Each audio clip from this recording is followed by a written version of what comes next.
Karachi report सीमा Rana. Governor house में कायम museum में मौजूद 1830 से लेकर मुख्तलिफ नवादरात रखी गई हैं। ये इमारत 1947 में बनाई गई तारीख को ताकि तारीख को समझने और पढ़ने वाले तालिब इल्म और असातिज़ा इससे इस्तिफ़ादा हासिल कर सकें। आने वाली नई जनरेशन को इस तरफ राग़िब किया जाए। यहाँ मौजूद रखी नायाब पेंटिंग्स जो किसी ज़माने में बड़ी बड़ी मशीनों पर प्रिंट की जाती थीं अपनी मिसाल आप हैं। मीडिया से बातचीत करते हुए उन्होंने बताया कि दुनिया किस तरह प्रिंट पेंटिंग वजूद में आई। डिजिटल मीडिया के दौर में जहाँ बटन दबाकर सारे काम हो जाते हैं, स्टूडेंट को ये बताते हैं प्रिंट पेंटिंग किस तरह वजूद में आई। इस दौर के लोग ने किस तरह से अपने हाथों से प्रिंट करते थे, किस तरह पत्थरों से प्रिंट करते रहे। यही तमाम नवादरात म्यूज़ियम में रखी गई हैं। यहाँ मौजूद मेहमानों ने इन नवादरात को देखकर खुशी का इजहार किया और उम्मीद जाहिर की कि इन तमाम को महफूज रखने के लिए इससे बेहतर जगह और कोई नहीं हो सकती। Thank you so much. मेरा बेसिकली मैं रिसर्चर हूँ और हम लोगों ने यहाँ पे जितना भी काम किया है रिसर्च का, ये अंडर कंसल्टेंसी डॉक्टर करीम लाशारी ने किया है, क्योंकि हमने यहाँ पे एज अ वॉलंटियरली काम किया है। यहाँ पे जब ये प्रोजेक्ट, ये स्कीम अप्रूव हुई है, डॉक्टर करीम लाशारी ने जब ये स्कीम अप्रूव करवाई थी, तो उसके बाद हमें ये उन्होंने असाइनमेंट्स दे दिया था कि पूरा म्यूज़ियम बिल्कुल एक खाली जगह थी। उन्होंने कहा था कि अब ये आपके ऊपर है कि इस पर आप रिसर्च किस तरह करते हैं। तो हमने इस पे एक एक चीज़ पे रिसर्च की है। हमने राइटिंग सिस्टम से लेकर आज तक की जो प्रिंटिंग प्रेस है उस तक हमने जो है वो रिसर्च की है। इस चीज़ से अवेयर हो जाएं कि पहले के लोग जो है वो किस तरह की प्रिंटिंग करते थे, कैसे पब्लिकेशन होती थी, क्योंकि आजकल तो बहुत ईजी हो गया है। हर घर में कंप्यूटर्स अवेलेबल है, सबके पास मोबाइल से।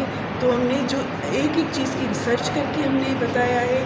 ये सिर्फ म्यूज़ियम नहीं है बल्कि एक इंस्टीट्यूशनल प्लेस है जहाँ पे बच्चे बड़े सब आके कुछ सीख के ज़रूर जाएंगे। Thank you so much. अच्छा, जैसा ये आपने देखा है तो मशीनें मैंने आपको जैसे बताया था वजाहत के साथ कि 1830 से लेकर मुख्तलिफ अदवार में ये मशीनें लाई गई हैं। और ये जो इस वक्त इमारत आप देख रहे हैं ये 1947 में जो है ये इमारत बनी थी। उससे पहले यहाँ दूसरी इमारत थी जिसमें मशीनें लाई गई थी और जब ये ख़त्म होती जा रही थी तो फिर गवर्नमेंट को सेशन दी गई और ये डिसाइड किया एक्सप्लोर करना चाहते हैं तो आप यहाँ आएँ, आपको पता चलेगा कि ये जो बाज़ाहिर आप डिजिटल प्रिंटिंग जिसको आप टच बटन करके ही आज ऑन कर रहे हैं ये किस तरह से वजूद में आई है। तो वो समंदर से मोती किस तरह से निकाले गए हैं और आज यहाँ हम जो आपने कोशिश की है कि एक छत तले हमने आपको मशीनें भी दिखाई हैं, हमने प्रिंटिंग की हिस्ट्री भी दिखाने की कोशिश की है कि साथ साथ उन प्रिंटिंग मशीनों से जो पब्लिकेशंस हुई हैं उस दौर के लोग किस तरह से हाथों से प्रिंट करते थे, कैसे पत्थरों से प्रिंट करते थे, हमने वो भी यहाँ डिस्प्ले किया। Thank you sir. ये म्यूज़ियम तो बहुत बाद में बनता है। पहली बात तो ये है कि एक ऑर्गेनाइजेशन थी, एक इदारा था।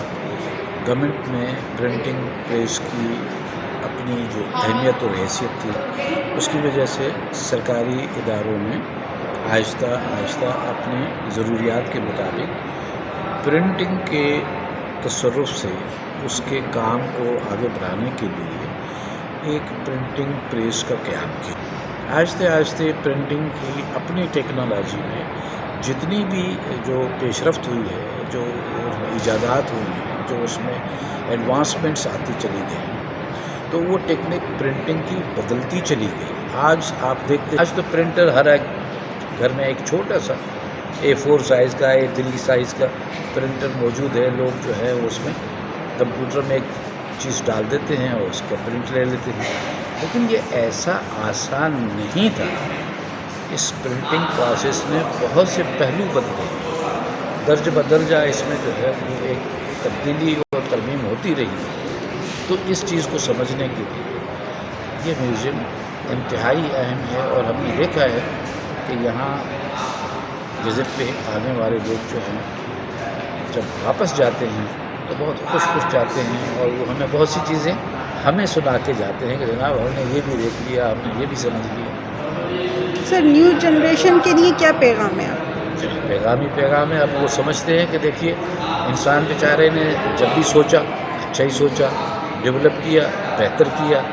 अब जो आज की जो नस्ल जो है वो बहुत काबिल है, समझदार है, चीज़ों को बहुत खूबी से तेज़ी से समझ सकती है। और देखिएगा इन्होंने और बहुत सी चीज़ें बनानी हैं और बहुत सी तरक्कियाँ करनी हैं और इसमें बहुत सारी इनोवेशंस आएंगी। Thank you sir.